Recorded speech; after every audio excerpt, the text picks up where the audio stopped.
Sebuah kabar terbaru terkait masalah cedera yang dialami Rade Krunic akhirnya terkuak. Pemain asal Bosnia itu sebelumnya dilaporkan mengalami cedera betis sesaat pertandingan Bosnia kontra Prancis di ajang kualifikasi Piala Dunia 2022 beberapa hari lalu. Kini sebuah laporan terkait kondisi terbaru sang pemain mulai terungkap. Cedera yang dialami Krunic tidak terlalu mengkhawatirkan. Laporan yang dikutip dari Sempre Milan menyebutkan bahwa sang pemain hanya mengalami kelelahan otot dan bukan masalah serius. Oleh karena itu, Krunic kemungkinan akan kembali tampil di atas lapangan untuk pertandingan Bosnia melawan Kazakhstan dan pertandingan persahabatan melawan Kuwait. Rade Krunic diharapkan kembali ke Milanello dalam kondisi yang fit, karena biar bagaimanapun kehadirannya di dalam skuad akan sangat membantu Stefano Pioli untuk mempersiapkan para pemainnya guna menghadapi 3 laga berat yang akan dilakoni Milan dalam waktu dekat ini.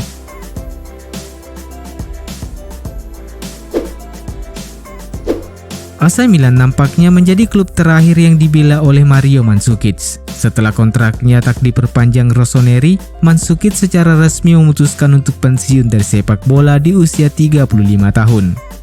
Mandzukic mengumumkan keputusannya untuk pensiun sepenuhnya dari lapangan hijau lewat unggahan di akun media sosial pribadinya. Mandzukic bergabung dengan Milan di paruh kedua musim lalu, namun ia hanya tampil 11 kali di semua ajang tanpa sekalipun mencetak gol. Milan kemudian lantas tidak memberikan perpanjangan kontrak kepadanya, hingga pada akhirnya sang pemain memutuskan gantung sepatu. Mario Mandzukic akan selalu dikenang sebagai salah satu pemain top asal Kroasia setelah Zvonimir Boban yang pernah bermain di Liga Italia, khususnya jika menilik prestasinya bersama tim Kuda Zebra. AC Milan sebagaimana diberitakan secara luas gagal menjual Samu Castillejo hingga penutupan bursa transfer untuk klub-klub di Liga Italia dan sebagian besar di Liga Top Eropa resmi ditutup tanggal 31 Agustus yang lalu. Kendati demikian, Rossoneri masih memiliki peluang yang cukup terbuka untuk melepas winger asal Spanyol itu dalam waktu dekat ini. Sebagaimana laporan dari Sempre Milan menyebutkan bahwa Direktur Teknis Milan Ricky Massara telah mengkonfirmasi bahwa sedang ada pembicaraan antara Rossoneri dan CSKA Moskow mengenai potensi kesepakatan terkait transfer Samu Castillejo menuju Rusia. Sumber itu menyebutkan bahwa negosiasi antara Milan dan CSKA saat ini sedang dilakukan dan ada kemungkinan bahwa klub asal Rusia tersebut menebus Castillejo di angka 8 hingga 10 juta euro. Laporan tersebut menambahkan bahwa Castillejo saat ini tengah mengurus visanya ke Rusia, karena ia diharapkan bisa tiba di Moskow paling lambat tanggal 7 September mendatang. Sebagai informasi, potensi transfer ini masih bisa terjadi, karena FIGC masih memperbolehkan penjualan pemain sebelum pendaftaran pemain baru ditutup tanggal 5 Oktober mendatang. Dan sementara itu, jendela transfer untuk klub-klub di Liga Primer Rusia masih bergulir dan baru resmi ditutup tanggal 7 September 2021 mendatang.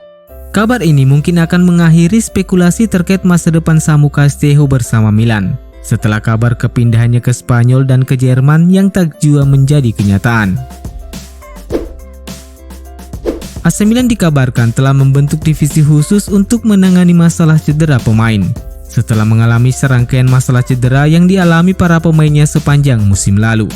Milan secara mengejutkan menjadi salah satu penantang serius untuk merebut Scudetto musim lalu. Namun perjalanan mereka berantakan sejak awal tahun ini akibat rentetan cedera yang dialami para pemain pilarnya. Kondisi tersebut nampaknya telah memberikan sebuah pelajaran berharga di tingkatan manajemen. Laporan dari Republika sebagaimana dikutip dari Milan News mengungkapkan bahwa Milan telah membentuk sebuah divisi khusus di bawah departemen medis yang secara khusus menangani masalah cedera pemain. Orang-orang yang tergabung di dalam divisi ini memiliki tugas untuk mengumpulkan data dari setiap pertandingan, program latihan, kondisi cedera, dan efek fisik lainnya yang dialami para pemain.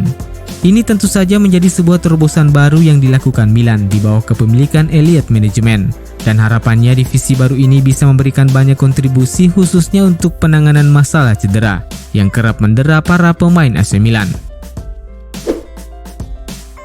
AC Milan akhirnya resmi merilis daftar skuad yang akan dibawa Stefano Pioli untuk pertandingan babak penyisihan grup Liga Champions musim 2021-2022. Dari daftar tersebut, Milan tak mengikut sertakan 3 orang pemainnya, termasuk 2 penggawa lama Milan yakni Andrea Conti dan Samu Castillejo. Sementara dari 11 pemain baru yang telah resmi bergabung, hanya Pietro Pellegrini yang tak masuk dalam daftar tersebut. Pioli nampaknya lebih mengedepankan sosok Junior Mesias untuk mengisi satu slot di barisan penyerang. Dan berikut ini kami sajikan daftar selengkapnya.